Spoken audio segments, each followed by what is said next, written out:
लगे। लेकिन वो ये नहीं जानते थे कि जिनके बारे में वो ये सब कह रहे हैं असल में वो बिल्कुल वैसी नहीं थी। अब कुछ दिन तक नेहा उसी गांव में रही, लेकिन धीरे धीरे उसने ये महसूस किया कि उनके घर के साथ साथ बाकी गांव के लोग भी उदास हैं। फिर एक रोज उसने अपनी सास से पूछा, माँ जी एक बात बताइए, गांव में सब लोग इतने परेशान क्यों हैं? फिर सास ने आह भरते हुए कहा, क्या बताऊं बहू, पूरे गांव के खेत खराब हो गए हैं। अब लोगों के पास कमाने का कोई सहारा नहीं बचा। हमारे पास तो एक सहारा हमारा बेटा भी है जो शहर में नौकरी करता है, लेकिन बाकी सब गांव वाले तो बस उस खेती पर ही निर्भर हैं। अपनी बची खुची कमाई से ही जैसे तैसे वो सब घर खर्च चला रहे। न जाने कौन सा कीड़ा लग गया उन सबके खेतों में। जितनी बार भी उन खेतों में फसल करो वो खराब ही हो जाती है। नेहा को ये सुनकर बड़ा दुख हुआ। अब उसने सोचा कि कुछ न कुछ ऐसा करना पड़ेगा जिससे गांव वालों की मदद हो। इसके बाद अगले दिन नेहा छत पर कपड़े सुखाने गई।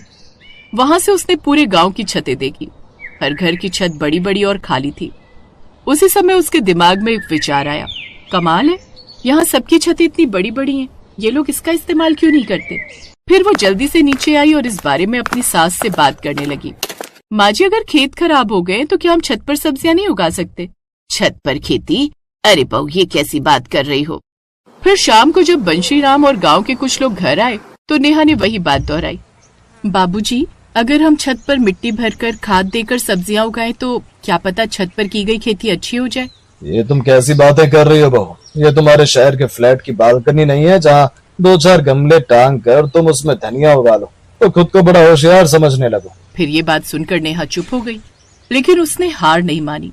फिर अगले दिन नेहा ने अपने घर की छत पर जाकर मिट्टी भरी और बीज बो दिए। बहू तुझे क्या लगता है इससे सच में कुछ होगा? माँ जी कोशिश करने में क्या जाता है। ठीक है, जैसा तुझे ठीक लगे वैसा कर। अब धीरे धीरे पौधे बड़े होने लगे। फिर एक दिन पड़ोस की कमला छत पर आई।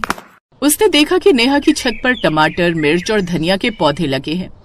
अरे बहू ये क्या कमाल देख रही हूँ मैं, ये सब सच में उग रहे हैं? हाँ चाची, थोड़ी मेहनत और सही देखभाल से सब हो सकता है। देखना अब तो हम छत पर ही खेती करेंगे। ये देखकर वो बड़ी खुश हुई। फिर धीरे धीरे पूरे गांव में खबर फैल गई कि विमला की शहरी बहू ने तो छत पर ही खेती कर डाली। लोग अब नेहा की छत देखने आने लगे। अरे ये तो सच में खेती हो रही है। हाँ, अगर हम भी ऐसा करें तो शायद कुछ फायदा हो जाए। अब उसकी देखम देखी कुछ ही दिनों में गांव के लोगों ने भी अपनी छतों पर खेती करना शुरू कर दिया और नेहा से छत पर खेती करने की सीख लेने लगी। हाँ काका, रोज थोड़ा पानी दो और इनकी अच्छे से देखभाल करो। अब धीरे धीरे गांव के हर घर की छत पर हरी भरी सब्जियां उगने लगी। फिर एक दिन शहर के व्यापारी फिर गांव आए। उन्होंने देखा कि खेत तो खाली है, लेकिन हर घर की छत पर सब्जियां लटक रही हैं।